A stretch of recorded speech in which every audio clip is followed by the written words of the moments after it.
एक बार की बात है, देर रात एक गांव में एक शराबी व्यक्ति अपने घर जाने के लिए किसी सवारी का इंतजार कर रहा होता है। तभी वहां अचानक घंटी बजाते हुए एक रिक्शा वाली आ जाती है। वो बहुत ही सुंदर होती है। अरे वाह, इतनी सुंदर रिक्शा वाली! आज तो मैं इसी के रिक्शा में घर जाऊंगा।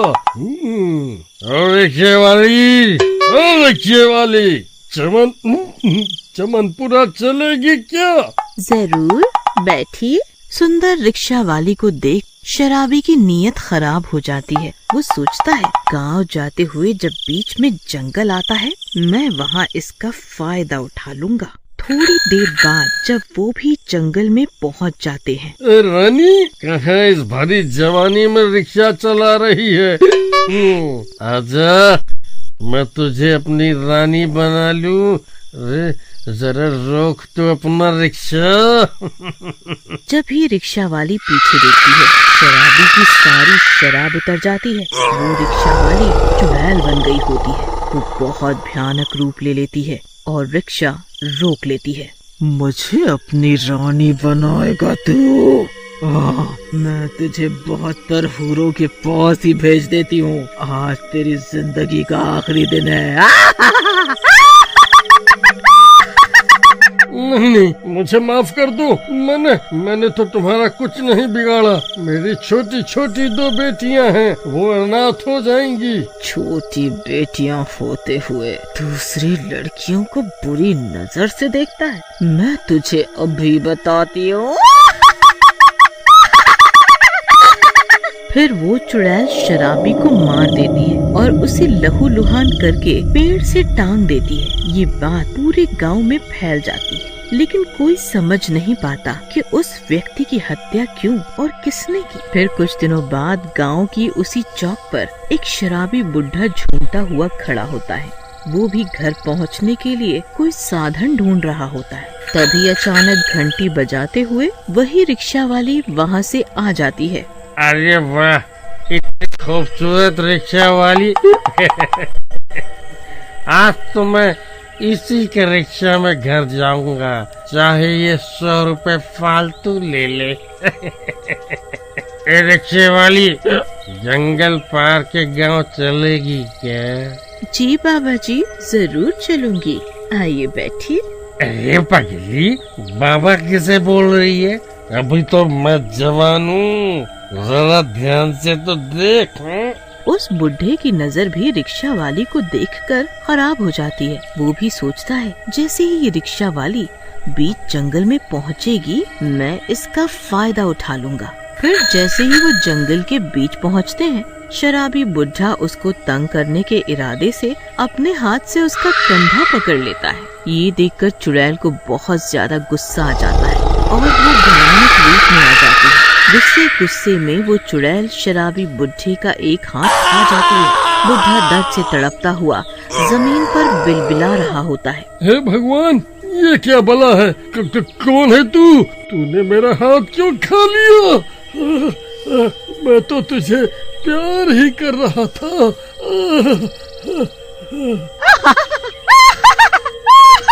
मुझे आशीर्वाद देने की उम्र में तुझे प्यार सूझ रहा है? तुझे शर्म आनी चाहिए। अभी तो मैंने बस तेरा हाथ खाया है, अभी मैं तेरी जान भी लूंगी, जैसे मैंने पहले उस शराबी के लिए थी। नहीं चुड़ैल बेटी, मुझे माफ कर दो। आगे से मैं ऐसी गलती कभी नहीं करूँगा। माफ कर दो मुझे, माफ कर दो। पर चुड़ैल उसकी एक नहीं सुनती और उस बुढ़े की लहूलुहान शरीर को पेड़ से टांग देती है। अगली सुबह जैसे ही ये बात गांव में फैलती है, लोग अचंभे से हैरान परेशान रह जाते हैं। किसी को समझ नहीं आता ये क्या हो रहा है। सभी को लगता है ये जंगल ही श्रापित है और सब उस जंगल से रात को आना जाना बंद कर देते हैं। फिर कुछ दिनों बाद गांव के मुखिया का लड़का राजू, जो बहुत ही शरीफ और बुद्धिमान था, उसी चौक पर देर रात घर जाने के लिए किसी सवारी का इंतजार कर रहा होता है। तभी अचानक रिक्शा वाली चुड़ैल अपना रिक्शा लेकर वहाँ से गुजरती है। सुनिए, क्या आप उस तरफ जा रही हैं? क्या आप मुझे गांव में छोड़ देंगी? जी हाँ, जरूर, बैठिए। फिर वो रिक्शा वाली राजू को लेकर वहाँ से चल देती है। राजू को रिक्शा वाली को देखकर बहुत दया आती है और वो उससे पूछता है, सुनो बहन, क्या तुम्हारे घर में कोई नहीं है जो तुम्हें इतनी रात को रिक्शा चलाना पड़ रहा है? अगर कोई ज्यादा मजबूरी है तो मुझे बताओ, अगर मैं तुम्हारी मदद कर सका तो जरूर। ये सुनकर रिक्शा वाली चुड़ैल दंग रह जाती है। उसे समझ आता है कि सभी मर्द एक जैसे नहीं होते। जैसे ही वो जंगल में पहुंचते हैं, रातों रात 12 बजने के कारण रिक्शा वाली चुड़ैल में बदल जाती है। क्या तुम बोलती नहीं बहन? मुझे बताओ। पर जैसे ही बोलने के लिए चुड़ैल मुंह पीछे घुमाती है, राजू दंग रह जाता है। वो कांपने लगता है। डरो नहीं भाई, मैं तुम्हें कुछ नहीं कहूँगी। मुझे आज पहली बार किसी ने बहन कहा है, नहीं तो इस गांव के सभी मर्द छिछोरे ही हैं। पर चुड़ैल बहन, तुम चुड़ैल कैसे बनी? क्या गांव में जो हत्याएं हो रही हैं वो तुम ही कर रही हो? हाँ, सभी हत्याएं मैंने ही की हैं। वो सभी मर्द गंदी नजर के थे, वो समाज पर कलंक थे, इसलिए मैंने उन्हें मार दिया। चुड़ैल बहन, सभी मर्द एक जैसे नहीं होते। तुम्हारी ये हालत कैसे हुई? फिर चुड़ैल अपनी आप बीती बताती है। पहले ये रिक्शा मेरे पति चलाते थे। एक दिन घर के बाहर वो अपना रिक्शा लगा रहे थे, तभी कुछ शराबी आए और उनसे उन्हें छोड़ने की जिद करने लगे। मेरे पति के मना करने पर उन्होंने उससे मारपीट चालू कर दी। जैसे ही मैं बाहर आई, उन शराबियों की नीयत बिगड़ गई। उन्होंने मेरे पति को जान से मार दिया और मुझे उठाकर जंगल में ले गए और मेरे साथ बदतमीजी की। फिर मुझे भी मार दिया। मेरी लाश का अंतिम संस्कार न होने के कारण मैं चुड़ैल बन गई। तब से मैंने सोच लिया कि मैं हर शराबी और वैश्य दरिंदे को मार दूंगी ताकि मुझे चैन आएगा। पर चुड़ैल बहन, ऐसे तो तुम्हारा बदला कभी पूरा नहीं होगा। तुम्हें उससे बदला लेना चाहिए जिन्होंने तुम्हें हानि पहुंचाई। तुम्हें अपने पति और अपने कातिल से बदला लेना चाहिए। क्या तुम मेरी मदद करोगे भाई? हाँ बिल्कुल। फिर वो राजू को अपने कातिलों का हुलिया बताती है। वो समझ जाता है ये तो गांव के आवारा लड़के हैं। वो चुड़ैल से कहता है, मैं समझ गया तुम्हारे कातिल कौन है। अब मुझे कोई तरकीब लगाकर उन्हें यहाँ पर लाना होगा ताकि तुम अपना बदला ले सको और तुम्हें शांति प्राप्त हो। मैं उन्हें कल लाऊंगा। राजू उन आवारा लड़कों के पास जाता है और उनसे कहता है, भाइयों, मैं तुमसे दोस्ती करना चाहता हूँ। मैं बोर हो गया हूँ अपनी बोरिंग लाइफ से। मैं भी तुम्हारी तरह मस्ती करना चाहता हूँ। अबे ढीले, तू हमारी दोस्ती करेगा? तुझे पता भी है हमारे शौक। हाँ भाई, और अपनी दोस्ती साबित करने के लिए आज रात तुम तीनों को मेरी तरफ से शराब की पार्टी। कहो मंजूर? शराब के लालच में वो तीनों उससे दोस्ती करने के लिए राजी हो जाते हैं। फिर रात होने पर वो चारों शराब के ठेके पर जाते हैं और राजू उन तीनों को खूब शराब पिलाता है और खुद भी शराब पीने की एक्टिंग करता है। फिर वो चारों चौक पर घर जाने के लिए सवारी का इंतजार करते हैं। तभी वो रिक्शा वाली वहाँ से आ जाती है। अरे वाह, क्या सुंदर रिक्शा वाली है। ए राजू, चल तुझे मजा कराता हूँ। फिर वो तीनों रिक्शा वाली का फायदा उठाने का प्लान बनाते हैं और उसे जंगल पार के गांव की ओर जाने के लिए कहते हैं और उसके रिक्शे पर बैठ जाते हैं। फिर बीच जंगल पर पहुंचने पर उनमें से एक शराबी लड़का रिक्शा वाले की चुनरी खींचने लगता है। वो गुस्से से आग बबूला हो जाती है और चुड़ैल के रूप में बदल जाती है। उन तीनों की शराब वहीं की वहीं उतर जाती है। वो तीनों को उल्टा लटका देती है। हमें छोड़ दो, हम आगे से ऐसी गलती कभी नहीं करेंगे। क्या तुम भूल गए? मैं वही हूँ जिससे तुमने बदतमीजी की थी और यही इस जंगल में मार दिया था। आज मेरी आत्मा को शांति मिलेगी। शुक्रिया राजू भाई मेरी मदद करने के लिए। तूने हमें धोखा दिया। तू हमें धोखे से यहाँ लाया था कि ये चुड़ैल हमें मार सके। तू तो दोस्त कहने के लायक नहीं है। बुरे कर्मों का बुरा ही नतीजा होता है। तुमने जो किया है वह भुगतना ही होगा। फिर वो चुड़ैल उन तीनों की गर्दन काट देती है और राजू का शुक्रिया अदा करती है। उसके बाद उसकी आत्मा को शांति मिल जाती है और वो स्वर्ग चली जाती है। जगत और शीला एक छोटे से घर में रहते थे। जगत एक फैक्ट्री में काम करता था और शीला घर घर जाकर लोगों के बर्तन धोती थी। शीला और जगत की एक ही बेटी थी मीनाक्षी, जो बेहद सुंदर थी। जो भी मीनाक्षी को देखता था तो बस देखता ही रह जाता था। एक दिन की बात है जब मीनाक्षी और उसकी दोस्त पायल कॉलेज से घर वापस आ रही होती हैं। मीनाक्षी को रास्ते में एयर होस्टेस दिखती है जो ऑटो में बैठ रही होती है। इनकी जिंदगी कितनी बढ़िया है, रोज नई नई जगह घूमती हैं। तो तू भी एयर होस्टेस बन जा, फिर तुझे भी सारी दुनिया देखने को मिल जाएगी। ओ, मैं और एयर होस्टेस कभी नहीं बन सकती।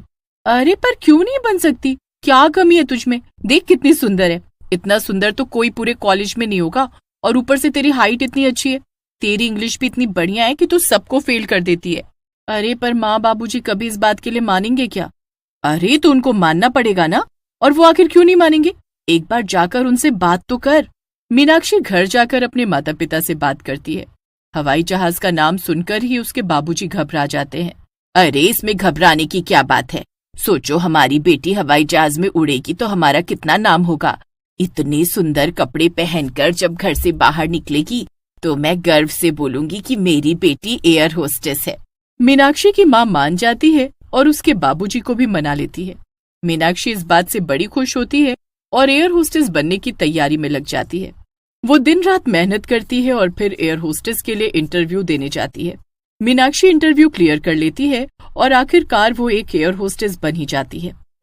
आखिर मैं एक एयर होस्टेस बनी गई। अब मैं जब ये खबर अपने माँ बाबूजी को जाकर सुनाऊंगी तो वो कितने खुश होंगे। मीनाक्षी खुशी खुशी अपने घर जाती है और अपने माँ बाप को ये खबर देती है। मीनाक्षी के माँ बाप ये खबर सुनकर बड़े ही खुश होते हैं। 4 दिन बाद मीनाक्षी एयर होस्टेस की यूनिफॉर्म पहनकर अच्छे से तैयार होकर घर से निकलती है। मेरी बेटी कितनी अच्छी लग रही है ना। आज इसका हवाई जहाज में पहला दिन है।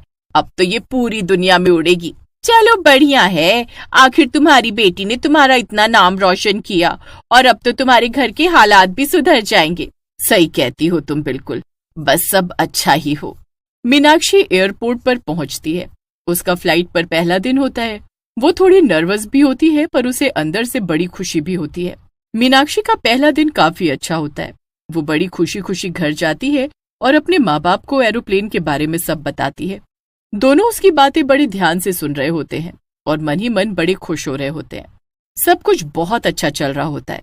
अब मीनाक्षी की माँ को घर घर जाकर बर्तन भी नहीं मांजने पड़ते। उनके घर के हालात काफी सुधर जाते हैं। बस सब ऐसे ही खुश रहे और भगवान अपनी कृपा हम पर ऐसे ही बनाए रखे।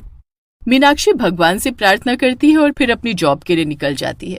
उस दिन मीनाक्षी को जॉब पर जाने के लिए काफी देर हो जाती है और ऊपर से रास्ते में बारिश होने लगती है।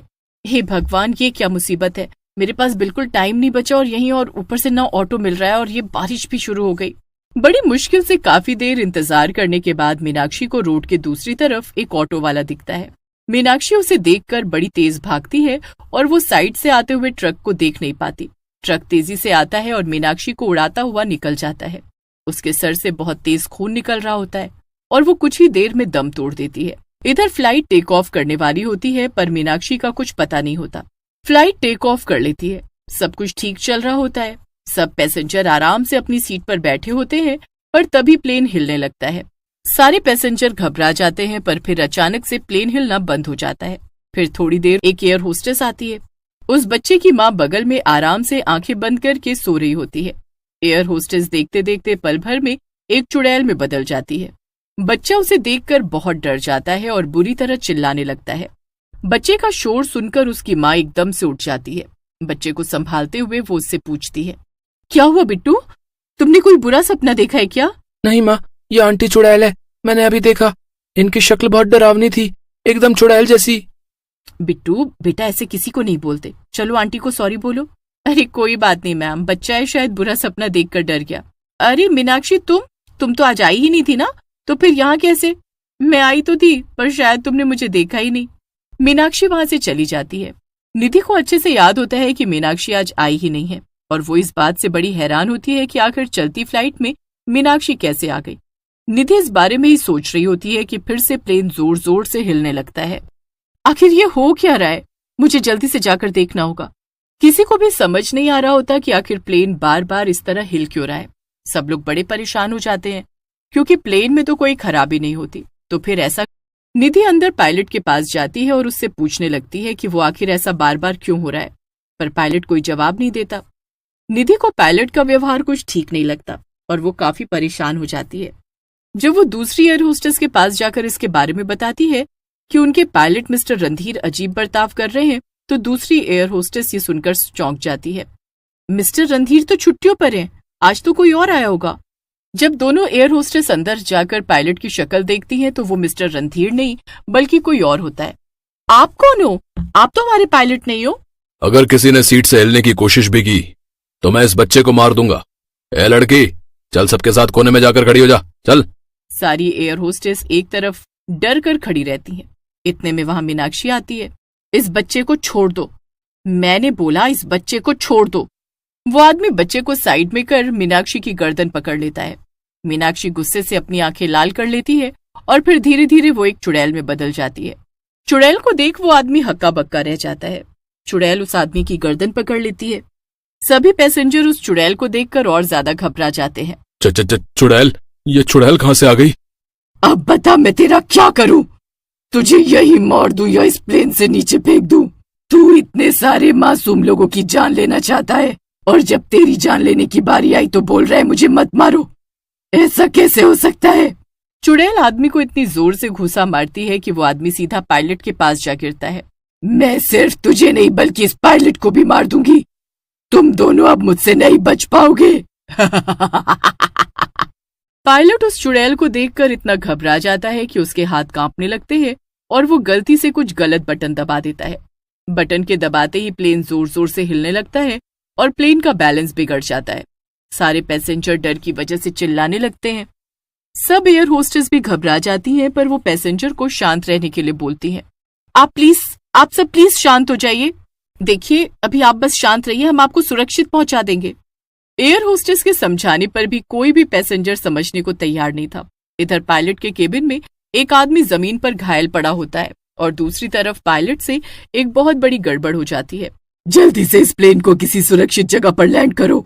नहीं, मैं किसी को कुछ नहीं होने दूंगी, मैं अभी कुछ करती हूँ। प्लेन अपना बैलेंस बिल्कुल खो चुका होता है और तेजी से एक पहाड़ की तरफ बढ़ रहा होता है। चुड़ैल के पास अब सबको बचाने का एक ही तरीका होता है। वो प्लेन से बाहर जाती है और प्लेन को अपने हाथों से उठा लेती है। मुझे अपनी सारी शक्तियों का इस्तेमाल करना होगा, मैं इन मासूम लोगों को मरने नहीं दे सकती। चुड़ैल एयर होस्टेस अपनी सारी शक्तियां लगा देती है और प्लेन को दूसरी तरफ उड़ाने लगती है। कुछ ही देर में प्लेन वापस से बैलेंस में हो जाता है। शुक्र है भगवान का, अब हमें कुछ नहीं होगा। निधि जल्दी से अनाउंसमेंट करती है, देखिए अब प्लेन उस पहाड़ से टकराने से बच गया है और अब स्थिति नॉर्मल है। हम कुछ ही देर में एक सुरक्षित जगह पर लैंड होने वाले हैं। आप सभी शांत रहिए और अपनी सीट बेल्ट बांध लीजिए, हमें अभी एकजुट रहना पड़ेगा। कुछ ही देर में प्लेन एक सुरक्षित जगह लैंड हो जाता है। एयर होस्टेस जल्दी से प्लेन का गेट खोलती है और सभी पैसेंजर एक एक करके बाहर आ जाते हैं। सबके बाहर आने के बाद सारी एयर होस्टेस भी बाहर आ जाती है। अब सब लोग उस चुड़ैल को देखने लगते हैं, पर वो तो कहीं भी दिखाई नहीं दे रही होती। पर तभी थोड़ी देर बाद वो दोनों आदमियों को गर्दन से पकड़कर बाहर लेकर आती है। आज तुम्हारी वजह से इतने पैसेंजर की जान खतरे में आ गई थी। ये सब तुम दोनों ने आखिर क्यों किया? अब तो मैं तुमको जिंदा नहीं छोड़ूंगी। वो आदमी और वो पायलट चुड़ैल के आगे हाथ जोड़कर बैठ जाते हैं और अपनी जान की भीख मांगने लगते हैं। तुम ऐसा कैसे कर सकते हो? यहाँ एक एक पैसेंजर हमारी जिम्मेदारी है। पर तुम तो मीनाक्षी हो ना, तो फिर तुम चुड़ैल कैसे बन गई? हाँ, मैं मीनाक्षी ही हूँ और आज आते वक्त एक एक्सीडेंट में मैं मर गई थी। मरने के बाद भी मुझे पता नहीं चला कि मैं मर चुकी हूँ और मैं हमेशा की तरह जॉब कर रही थी। पर जब इस बच्चे ने मुझे चुड़ैल बोला तब मैं हैरान रह गई। मुझे एक पल में सब याद आ गया और जब मैंने वॉशरूम में जाकर खुद को शीशे में देखा तो मुझे समझ आ गया कि मैं मर चुकी हूँ। ये सुनकर निधि और दीपिका को बहुत धक्का लगता है। उन्हें मीनाक्षी के मरने का बहुत दुख होता है। बाकी पैसेंजर भी मीनाक्षी के लिए बड़े दुखी होते हैं। हमें तुम पर गर्व है, तुमने मरने के बाद भी अपना फर्ज निभाया। एक चुड़ैल होकर भी तुमने ये याद रखा कि तुम एक एयर होस्टेस हो और तुम्हारा फर्ज क्या है। अरे तुमको इस लड़की से कुछ सीख लेनी चाहिए, तभी शायद एक अच्छे पायलट बन सको। पायलट अपने किए की सबसे दिल से माफी मांगता है और वो अपनी हार पर बड़ा शर्मिंदा होता है।